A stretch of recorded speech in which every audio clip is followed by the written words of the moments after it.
Bluetooth of করছে না?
আসসালামু আলাইকুম রহমতুল্লাহি ওয়া বারাকাতুহ। আলহামদুলিল্লাহ, যাবতীয় প্রশংসা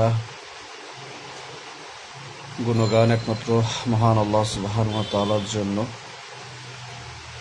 দরুদ ও সালাম বর্ষিত হোক প্রিয় নবী জনাবে মুহাম্মদ রাসূলুল্লাহ সাল্লাল্লাহু আলাইহি ওয়াসাল্লামের প্রতি। আল্লাহুম্মা সাল্লি আলা আল্লাহুম্মা বারিক আলা। সম্মানিত দিনী ভাই বোনেরা, আশা করছি আল্লাহ তাআলার অশেষ রহমতে আপনারা সুস্থ আছেন, ভালো আছেন, আলহামদুলিল্লাহ।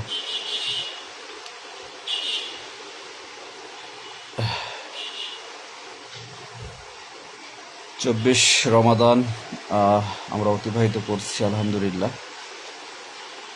আজ দিবাগত রাতে 25শে রমাদানের রাত, বেজর রাত।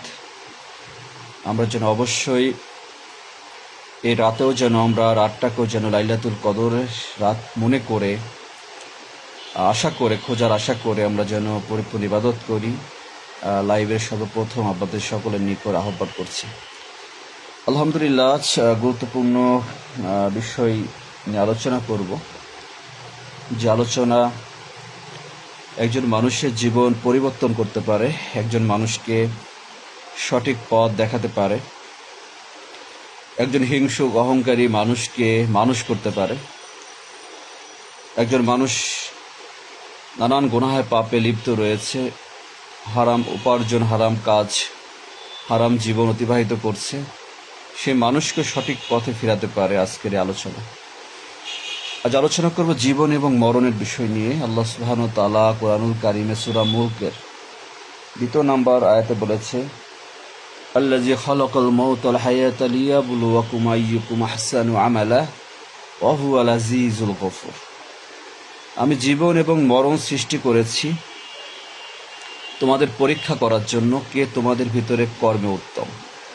আল্লাহ সুবহানাহু ওয়া তাআলা কোরআনুল কারীমে ইরশাদ করেছেন যে আমি জীবন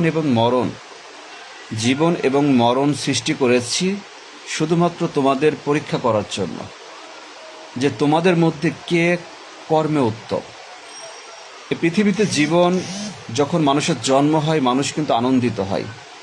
মানুষের জন্ম কিন্তু মানুষকে আনন্দিত করে, উচ্ছ্বাসিত করে, গর্বিত করে। আবার এই মানুষের যখন মৃত্যু হয় তখন মানুষ কিন্তু শোকাহত হয়, মানুষের মনে মানুষ আঘাত পায়।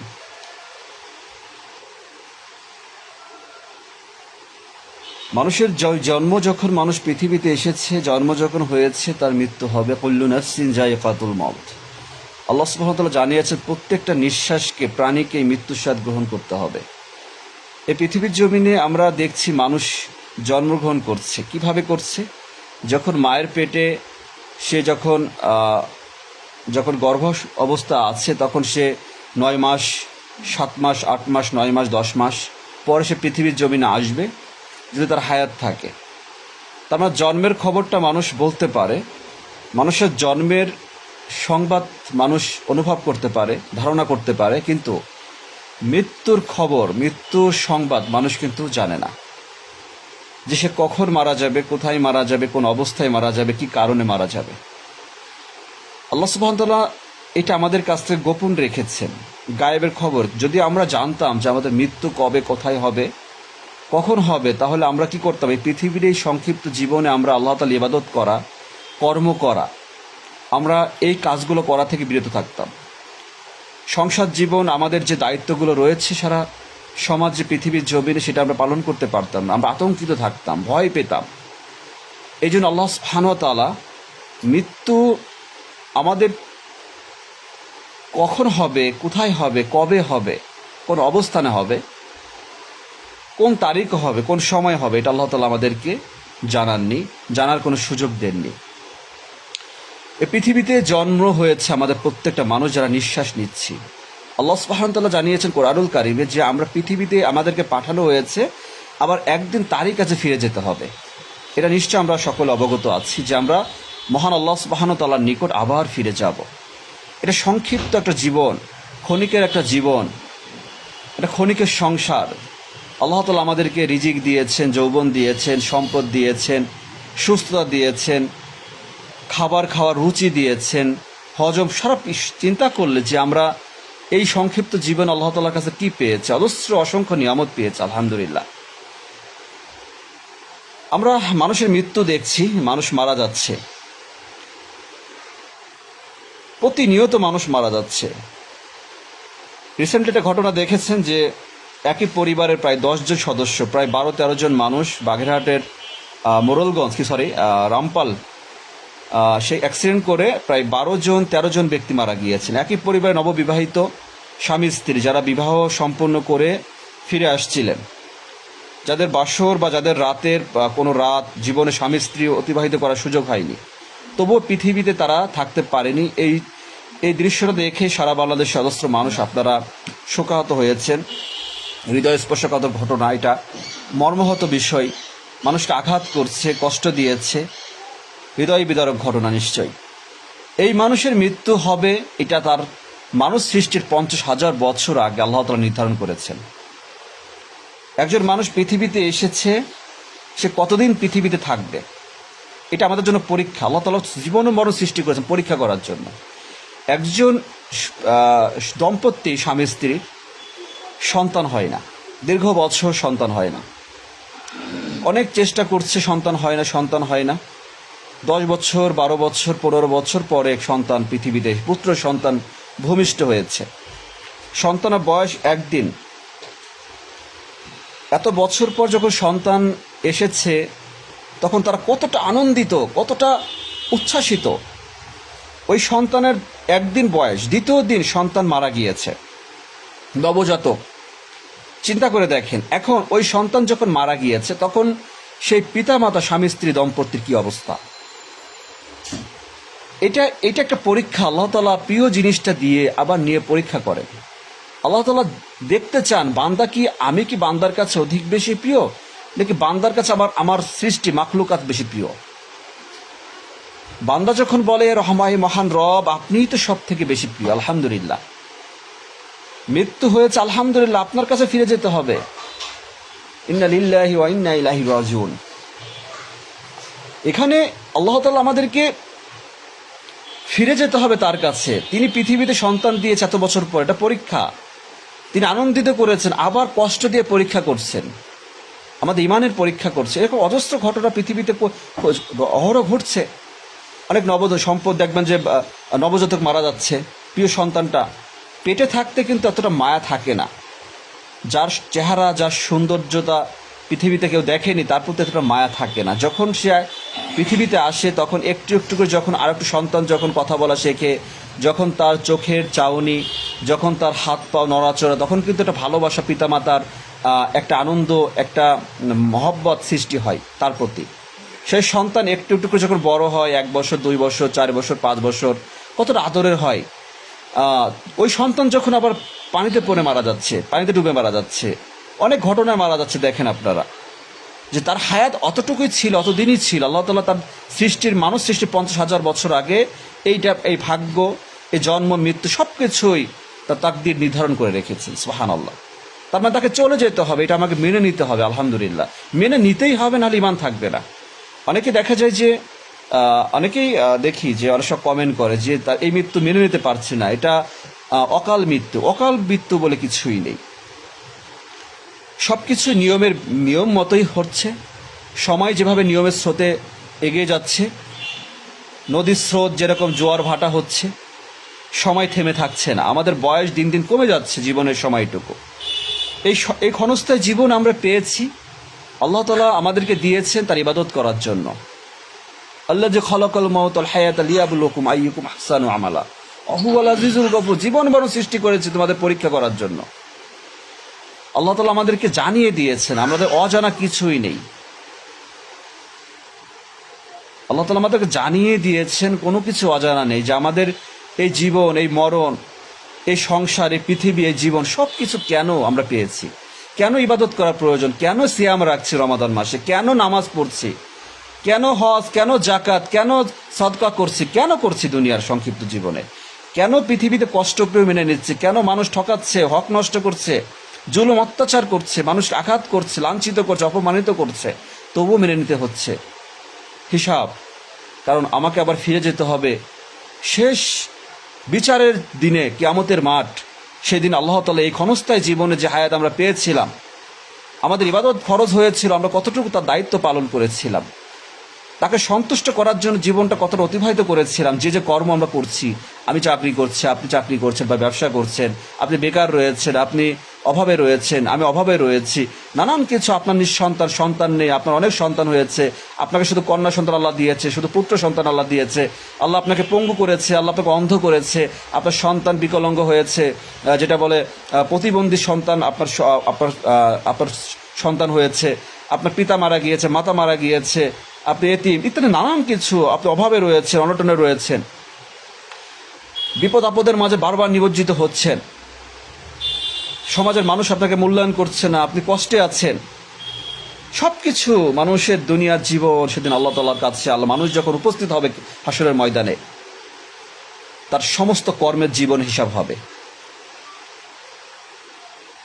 সুবহানাল্লাহ। এই জন্য আমাদেরকে জীবন নিয়ে আমরা যতটা ভাবছি, আমাদের মৃত্যু নিয়ে ভাবতে হবে প্রিয় ভাই। আমরা জীবন নিয়ে ভাবছি যে আমরা কি করব, কি খাবো, কি গুছাবো, ভবিষ্যৎ। এই যে ঈদুল ফিতর আসছে, ঈদের আনন্দ, ঈদের উৎসব, মার্কেটে কেনাকাটা, মানুষ দেখবেন যে কত চিন্তা দুনিয়ার জীবনে।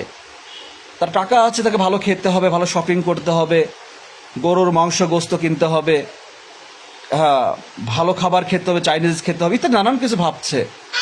দুনিয়ার সম্পদ গড়তে হবে, বাড়ি করতে হবে, গাড়ি কিনতে হবে, অনেক চিন্তা তার, অনেক।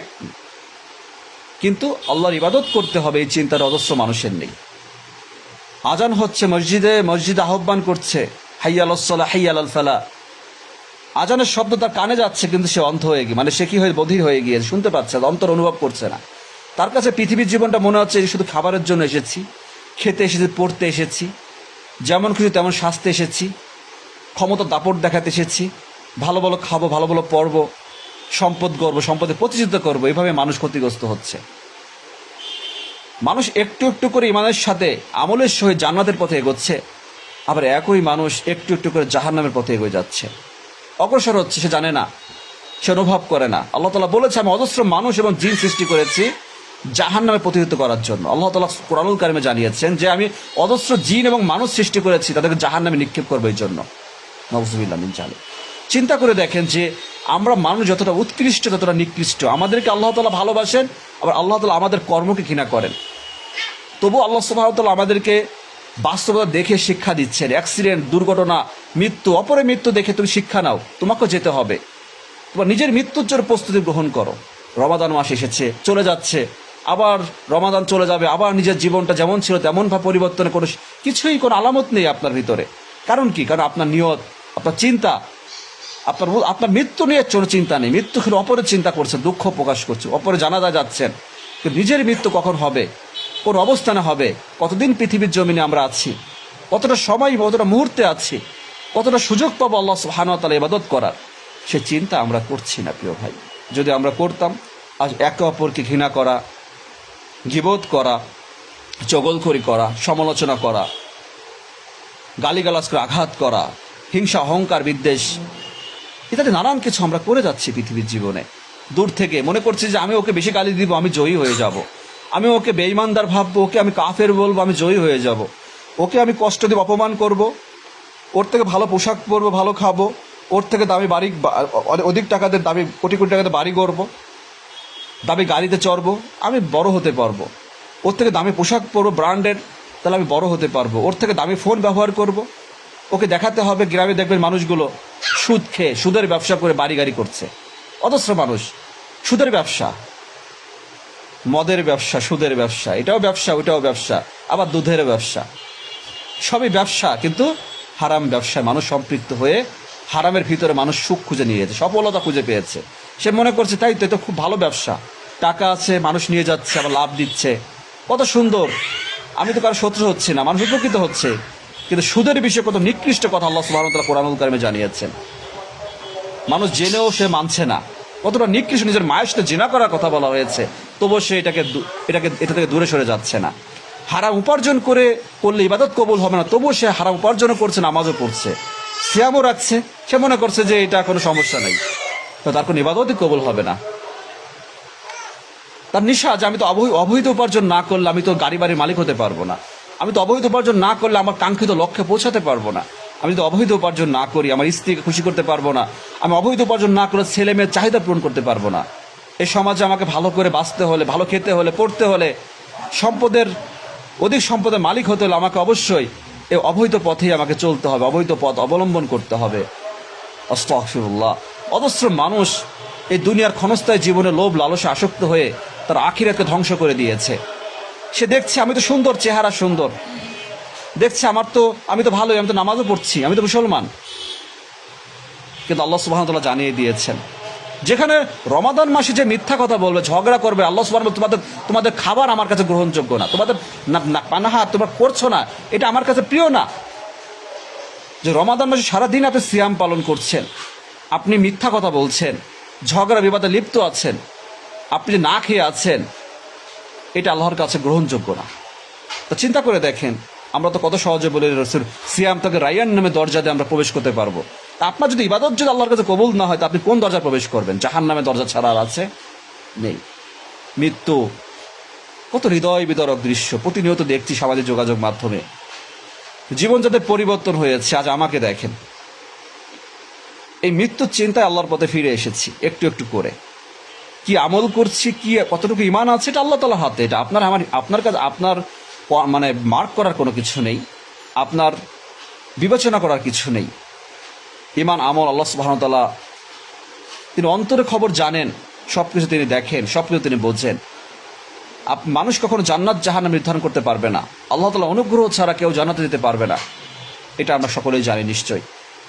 তা আল্লাহর পথে ফিরে আসতে হলে অবশ্যই আপনি আপনার মৃত্যুর চিন্তাটাকে অধিক বেশি করতে হবে, স্মরণ করতে মৃত্যুকে, যে আমি পৃথিবীতে আছি, এখন এতটা বয়স হলো আমার, আল্লাহ তাআলা আমাকে কত নিয়ামত দিয়েছেন, স্ত্রী, সন্তান, যা মনে যাচ্ছে তাই খাচ্ছি, টাকা আছে, যখন যেটা মনে যাচ্ছে কত সহজে সে মনের চাওয়া আল্লাহ তাআলা পূর্ণ করছেন, আল্লাহ সুস্থতা দিয়েছেন।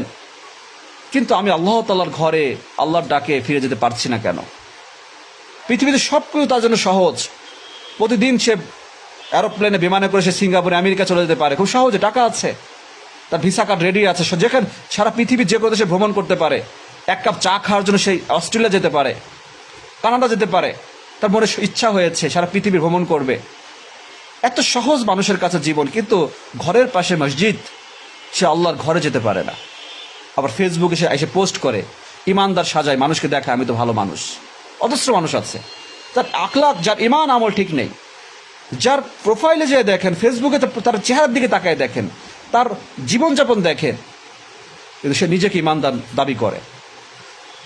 যদি মানুষের এতটুকু ক্ষমতা থাকতো, তাহলে আর মানুষ হাসরের ময়দানে ক্ষমতা দেখে জান্নাতে চলে যেত।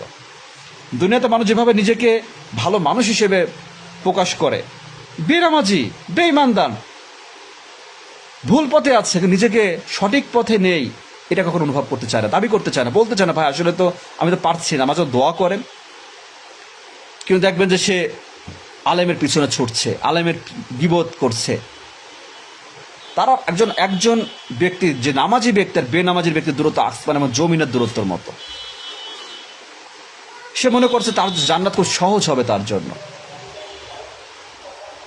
তা একজন ব্যক্তি ঘর থেকে পাশে মসজিদ যেতে পারছে না, তার টাকা আছে, সম্পদ আছে, কোটি কোটি টাকা আছে, কিন্তু তার ইমানের শক্তি নেই। আজ কেন সে ইমানের শক্তি তার নেই? কারণ তার জীবন নিয়ে সে উচ্ছ্বাসিত, সে জীবন নিয়ে ভাবছে, কিন্তু মৃত্যু নিয়ে তার কোনো চিন্তা নেই, আল্লাহর ভয় নেই। তার তাকওয়া, যেটা তাকওয়া, এই রমাদান কেন, রমাদানের উদ্দেশ্য তাকওয়াকে গড়ো, তাকওয়াকে মজবুত করো। কিন্তু মানুষ মনে করছে সারাদিন উপাস থাকবো, ইফতারের সময় এক ডিশ খাবো, আবার কখন দোকানে যেটা বিড়ি খেতে হবে, মিথ্যা কথা সারাদিন, কত কিছু। আবার অনেকে নামাজ পড়ে না, আবার রোজা থাকে না, সিয়াম থাকে না, যে আমি তো নামাজ পড়ি না, তো রোজা থেকে কি হবে। আবার অনেকে আছে রোজা থাকে, সিয়াম থাকে, কিন্তু নামাজ পড়ে না। কত রকম মানুষ মসজিদের ভিতর আছে, আপনি কল্পনা করতে পারবেন না। কত মানুষ যে সমাজ জীবনযাপন অতিবাহিত কল্পনা করতে পারবেন না। যদি আপনি আপনার হিদায়াত না চান, যদি আপনি আপনাকে পরিবর্তন করতে না চান, এই পৃথিবীর জমিনে কেউ আপনাকে পরিবর্তন করতে পারবে না। আপনি যদি আপনার হিদায়াত পৃথিবীতে আল্লাহ তাআলার কাছে না চান, মন থেকে, অন্তর থেকে, এই পৃথিবীর জমিনে কেউ আপনাকে সারা পৃথিবীর সম্পদের বিনিময়ে আপনার আল্লাহর কাছে হিদায়াত কিনে দিতে পারবে না। আপনি মুসলমান, শুধু নামে জন্মগত মুসলমান। আপনি এমনই মুসলমান যে আপনি রাসূল সাল্লাল্লাহু আলাইহি ওয়াসাল্লাম জীবনী কখনো পড়ে দেখেননি। আপনি এমনই মুসলমান, আল্লাহ সুবহানাহু ওয়া তাআলা কোরআনুল কারীমে কি জানিয়েছেন আপনি কখনো জানার চেষ্টা করেননি। আপনি এমনই মুসলমান, নামাজ পড়ছেন, কিন্তু নামাজের ভিতরে কি পড়ছেন আপনি নিজেও বোঝেন না। আপনি এমনই মুসলমান, মানহাজ আকীদা কি জিনিস, শিরিক বিদআত কি জিনিস আপনি এখন পর্যন্ত জানেন না। কিন্তু দুনিয়াতে সবাই জান্নাতে চলে যাচ্ছে, সবাই দাবি করছে আমি জান্নাতে যাব, সবাই দাবি করছে আল্লাহ তো আমাকে জান্নাত দিতেই পারে। হ্যাঁ, অবশ্যই। যত সহজে মুখে আমরা বলি, আপনার ইমান, আমল, আপনার কর্মই আপনার উত্তর দিয়ে দেবে যে আপনি কতটুকু সঠিক, আপনি কতটুকু ভুল, আপনি কতটা ভুল পথে আছেন। আপনি পাশ করবেন নাকি বিফল হবেন নাকি উত্তীর্ণ হবেন, এটা আপনার অন্তর আপনাকে বলে দিবে। শুধু মনের কাছে প্রশ্ন করে দেখেন যে আমরা চারপাশে মানুষের মৃত্যু দেখছি, নিজের মৃত্যু চিন্তা করছি না। আর যদি আমাদের মৃত্যুর চিন্তা থাকতো, মৃত্যুর ভয় থাকতো, আজ অপরকে গালি দিতে গেলেও আপনার ভিতরে ভয় আসতো, মিথ্যা কথা বলে মানুষকে ঠকাতে গেলেও আপনার ভয় আসতো। মানুষের হক নষ্ট করছেন, মানুষের জমি জমা দখল করছেন, অবৈধ উপার্জনের মাধ্যমে মানুষকে বিপদে ফেলে তার কাছে ঘুষের টাকা নিচ্ছেন, মানুষকে সুদের মাধ্যমে মানুষকে ক্ষতিগ্রস্ত, নিজে ক্ষতিগ্রস্ত করে নিজে ক্ষতিগ্রস্ত করছেন, মানুষের বিপদের সময় মানুষকে ঠকাচ্ছেন। কিন্তু আপনি মনে করছেন যে আপনি পৃথিবীতে মানুষের, আপনি কতটা পৃথিবীতে কল্যাণকর, আপনার জীবনটা কতটুকু মানুষের উপকারে আসছে। শুধু মানুষকে দান করলে, শুধু দান সৎকা করলে, মানুষের মানবতা ফিরে এলার কাজ করলে আমি ভালো পাশ করে যাব, কোনো সুযোগ নেই। অজস্র খ্রিস্টান, ইহুদি তারা প্রচুর টাকা দান করে। অনেক মুসলিমকে দেখা যায় ফেসবুকে পোস্ট করে দান করছি, মানবতার ফিরিয়ে এলাম, অনেক কিছু দেখা যায়। বিপদের সময় মানুষকে দান করে সে ফেসবুকে দেখাচ্ছে, মানে খুব ভালো একটা সুযোগ হয়েছে মানুষকে দেখানোর, নিজেকে প্রকাশ করার, আমি তো ভালো মানুষ। খুব সুযোগ হয়েছে, আগে ছিল না। সামাজিক যোগাযোগ মাধ্যমে যখন আগে ছিল না, তখন এটা মানুষকে নামাজ পড়ছে দেখানো যাচ্ছে না, আমি সিয়াম থাকছি দেখানো যেত না। হ্যাঁ, এখন সব কিছু দেখানো যাচ্ছে, আমরা দেখাচ্ছি মানুষকে। যদি এই দেখানোটা হয়ে যায় মানুষকে দেখানো, এমন হয়ে যদি জীবনটা অতিবাহিত হয়ে মৃত্যু হয়ে যায়, তখন কি হবে? আল্লাহ সুবহানাহু ওয়া তাআলা স্পষ্ট জানিয়ে দিয়েছেন এই ইবাদত আল্লাহ তাআলার কাছে গ্রহণযোগ্য না। লোক দেখানো ইবাদত, রিয়া, ছোট শিরিক ছিল। তা আপনাকে আমাকে অবশ্যই আমার ইমান আমলকে আগে ঠিক রাখতে হবে। আপনাকে আমাকে আমাদের আকীদা মানহাজকে বিশুদ্ধ করতে হবে যদি আমরা পাশ করতে চাই। প্রত্যেকটা মুসলিমকে সালাফদের আকীদাকে গ্রহণ করে মৃত্যুর স্বাদ গ্রহণ করতে হবে, না সে জানাতে পারবে না। সালাফদের আকীদা ছাড়া কোনো আকীদাই বিশুদ্ধ না, সব কিছু ভেজাল, সব শিরিক বিদআতে লিপ্ত। একমাত্র সালাফদের আকীদা, সেই সাহাবাদের আকীদা, নবী রাসূলের সাহাবা, তাবিনদের আকীদা ছাড়া, যেটা সালাফ বলা হয়। অনেকে তো সালাফি অর্থই বোঝেন না, তাই বলেন আমি সালাফি হতে চাই না। অদ্ভুত, অনেকে দেখে এখন পর্যন্ত সালাফি অর্থ বোঝে না বলে আমি সালাফি হতে চাই না। প্রত্যেকটা মুসলমানকে সালাফদের আকীদা গ্রহণ করতে হবে। প্রত্যেকটা মুসলিমের মৃত্যুর আগে আপনার আকীদাকে বিশুদ্ধ করতে হবে। আপনাকে যে বুঝে শুনে যে পথ চলে, একটা কাঁটা আছে, জানানো হলো যে ওইখানে কাঁটা আছে, আপনি কি কাঁটায় পা দিবেন? কাদায় আছে, কাদায় কি পা দিচ্ছেন? ঠিক এভাবে আমাদেরকে সঠিকভাবে সতর্ক হয়ে পথ চলতে হবে জীবনের এই সংক্ষিপ্ত জীবন, ইবাদতের ক্ষেত্রে, কথা বলার ক্ষেত্রে, আমলের ক্ষেত্রে, দায়িত্বের ক্ষেত্রে, এভরিথিং, সব কিছুতে আমাদেরকে সতর্ক হতে হবে। মানুষকে খুশি করা সহজ কাজ, মানুষকে খুশি করা সহজ কাজ, আল্লাহকে খুশি করা তার থেকে আরো অধিক সহজ কাজ। এইটুক কথা একটু বিশ্লেষণ করলে বোঝা যায় যে মানুষকে খুশি করা সহজ কাজ কেমন। আপনি মানুষকে এক প্লেট বিরিয়ানি খাওয়ানো খুশি হয়ে যাবে, কাউকে 10 টাকা দেন ভিক্ষুকে সে খুশি হয়ে যাবে, তার মানে কি সহজ কাজ। তার বিপদের সব পাশে থাকা সে খুশি হয়ে যাবে। আল্লাহ তাআলা আপনি গুনাহ পাপ করছেন, নাফরমানি করছেন, সুবহানাল্লাহ বলছেন, আল্লাহ খুশি হয়ে যাবে। আলহামদুলিল্লাহ বলছেন, আল্লাহ খুশি হয়ে যাবে। আল্লাহু আকবার বলছেন, তার মানে কি আল্লাহকে খুশি করা। কারণ আল্লাহ তো টাকা পয়সা চাচ্ছে না, খাবার চাচ্ছে না, সম্পদ চাচ্ছে না, কোনো স্বার্থ নেই, শুধু আল্লাহকে শুধু ডাকছেন, ইয়া মহান রব, ইয়া রব্বুল আলামিন, ইয়া হাইয়ুল কাইয়ুম, ইয়া আল্লাহ রব্বুল আলামিন, আপনি আমাকে হেফাজত করুন। আপনি তো রহমানুর রাহিম, আপনি তো আমাকে খাওয়াচ্ছেন, আমাকে পড়াচ্ছেন, আমাকে রিজিক দিয়েছেন, সুস্থ দিয়েছেন। আমি অসুস্থ ছিলাম, আপনি আমাকে সুস্থ করেছেন। আমি অভাবে ছিলাম, আপনি আমার অভাব দূর করেছেন। আমি দুর্বল ছিলাম, আপনি আমাকে সবল বানিয়েছেন। আমি বেকার ছিলাম, আপনি আমাকে চাকরি দিয়েছেন। আমি অক্ষম ছিলাম, আপনি আমাকে সক্ষম বানিয়েছেন। আমি অযোগ্য ছিলাম, আপনি আমাকে যোগ্যতা চেয়ারে বসিয়েছেন। আলহামদুলিল্লাহ, মহান রবের নিকট এই কথাগুলো কতটা প্রিয়, কতটা খুশি হয়ে যান। বান্দা যখন ইস্তেগফার তওবা করে, বান্দা যখন তওবা ইস্তেগফার করে, মরুভূমিতে হাদিসে আসছে, মরুভূমিতে যখন মালিক তার উটটি হারিয়ে ফেলে, তখন সে কতটা কষ্ট অনুভব করে। আবার যখন সে ফিরে পায়, তখন কতটা আনন্দিত হয়।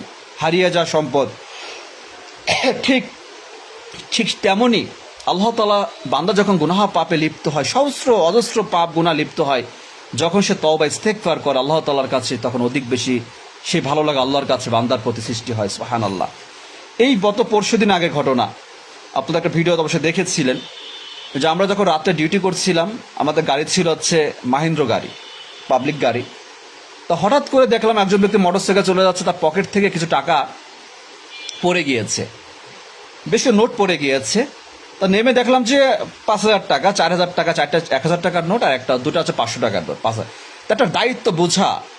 ঠিক তখন আমার পরিচিত এক ভাই আছে খুলনা রায়ের মহল, বাসা যখন ছিলাম, আর তোরান, সে ওকে দেখে বললাম, ও তো দেখে ভাইকে বললাম, ভাই তাড়াতাড়ি তুমি মোটরসাইকেল ট্রেন ওই লোকটাকে ধরো, কারণ আমরা মাহিন্দ্র চালিয়ে মাহিন্দ্র টানতে ওই লোককে ধরা যাবে না, কারণ তার আমানত, তার কাছে পড়ে গিয়েছে। এই টাকা কার কাছে পড়তো? অসৎ লোকের কাছে পড়লে টাকাটা তো সে দিত না, 5,000 টাকা।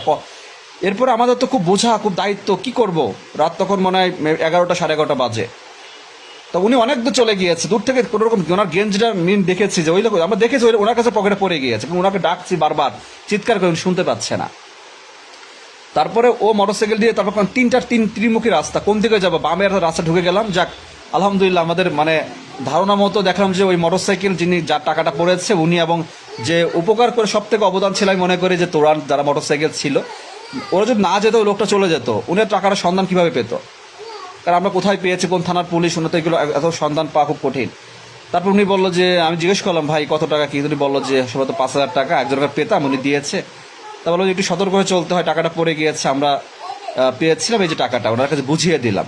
তা উনি কতটা আনন্দিত হয়েছে। এটাই কথা যে মানুষ, এটা আল্লাহ তাআলার পক্ষ থেকে, আল্লাহ তো এইভাবে মানুষকে পরীক্ষা করেন। যখন তিনি বাসায় যে দেখতেন টাকাটা নেই, তখন কেমন লাগতো বলেন? আবার হারিয়ে যাওয়া জিনিস আবার পেয়েছে খুঁজে, কেমন লাগছে? তো এই 5,000 টাকা না, এখানে একটা বোঝা। যখন কোনো মানুষ হারিয়ে যায়, অনেকে দেখবে যে চুরি করে, পকেট মারে, অনেকে দেখা যায় কত বড় পাপের কাজ, যে আপনি কারো হক নষ্ট করছেন, কাউকে আঘাত করছেন। ঈদের কেনাকাটা করতে যাচ্ছে, গিয়েছে, কত আনন্দ নিয়ে পরিবারকে কেনাকাটা করে দিবে, সে পকেট থেকে ছিনতাই করছে। তোর এই টাকায় তোর কতদিন চলবে? কত অভিশাপ, তুই তো ধ্বংস হয়ে যাবি, তুই অপরের মনে আঘাত করলি। এরকম মাঝে মাঝে অনলাইন দেখা যাচ্ছে যে অনেক পকেট মারে এই কাজগুলো করে। আপনার সাবধানে থাকবেন, টাকাগুলো পিছন পকেটে সামনে পারলে নিজের কাছে রাখেন, হাতে রাখেন, কিন্তু পকেটের থেকে সাবধান, ভিড়ের ভিতর থেকে কিন্তু এই কাজগুলো করে, আপনার সতর্ক থাকবেন। মোবাইল ফোন, স্বর্ণ অলংকার, এগুলো এক পার্টি থেকে ছিনতাই করা যায়। ঈদের সময় ভিড়ের ভিতর থেকে আপনার যেহেতু একটা আমানত, আপনার পরিবারকে খুশি করার জন্য ঈদের টাকা, বা আপনি নিয়ে শপিংয়ে গিয়েছেন, খুব সাবধানে চলাফেরা, মোবাইল ফোন এগুলো একটু সাবধানে থাকলে ইনশাল্লাহ সমস্যা হবে না। যারা হচ্ছে তারা কিন্তু ভালো লেবাজে মার্কেটে যাবে, কেনাকাটা করতে যাবে, আপনি বুঝতে পারবেন না এরকম লম্বা মুখে দাঁড়িয়েও থাকবে, মাথায় টুপিও থাকবে, পাঞ্জাবি পরা থাকবে, সাবধানে থাকবেন আপনারা ইনশাল্লাহ। তো এটাই বিষয় যে মানুষের উপকার করার চিন্তা করতে হবে দুনিয়ার জীবনে। এটা মৃত্যু আমার হয়ে যাবে, যতদিন পৃথিবীতে আছি, এই চাকরি করি পুলিশের, যতটুকু দায়িত্ব আছে, আমি আমার ইবাদতকে আমি সবসময় বলি যে ইবাদত যদি আপনি করতে পারেন, আপনার কাছে এটা ঘৃণিত, আপনার কাছে এটা হারাম, আপনার কাছে এটা অনেক কিছু মনে করতে পারেন, কিন্তু আপনার কর্ম, আপনার ইমান আমল, এটা আল্লাহ তাআলার কাছে গ্রহণযোগ্য। আপনি চাইলেই এই দায়িত্বের মাঝে অনেক ইবাদত করতে পারেন, অনেক আমল করতে পারেন। এটা আপনার নিয়ত, আপনার উদ্দেশ্য যদি সৎ থাকে, আপনি করতে পারবেন ইনশাআল্লাহ।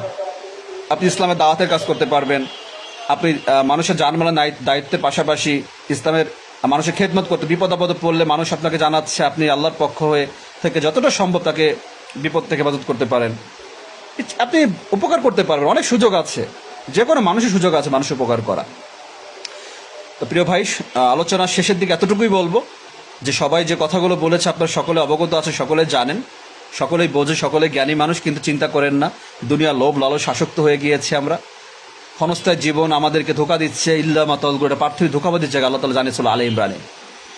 কোরআনের কথা। ওয়ালাইকুম আসসালাম রাহমাতুল্লাহ, কেমন? আলহামদুলিল্লাহ। হ্যাঁ, তা এটাই ভাই সব আমাদের প্রত্যেককে মনে রাখতে হবে যে আমরা একে অপরের হিংসা অহংকার করছি, নিন্দা করছি, এটা করে আমাদের কোনো লাভ নেই। আল্লাহ তাকদিরে যা কাউকে ধনী করছে, কেউ গরিব অবস্থায় আছেন, কেউ চাকরি করছে, কেউ ব্যবসা করছে, কেউ বিদেশে আছেন, প্রবাসে আছেন, নানানভাবে মানুষ কর্মে আছেন। আল্লাহ তাআলা যে দুনিয়াতে আছে, হায়াত পেয়েছে, দামি সম্পদ, সব থেকে দামি সম্পদ হায়াত, সময়। এই সময়টা আল্লাহর রাস্তায় ব্যয় করতে হবে, খরচ করতে হবে।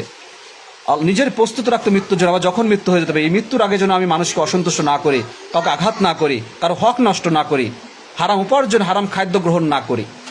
এই সংক্ষিপ্ত জীবন যেন আল্লাহকে সন্তুষ্ট করে জান্নাতের টিকিট পেতে পারি, আশা করতে পারি যে আমার মৃত্যুর হলে আমি জান্নাতে যাবো। ইমান নিয়ে যেন মৃত্যুর আগে লা ইলাহা ইল্লাল্লাহ বলতে পারি। জবান থেকে লা ইলাহা ইল্লাল্লাহ আসে, সেমন ইমান আমল যেন ঠিক থাকে।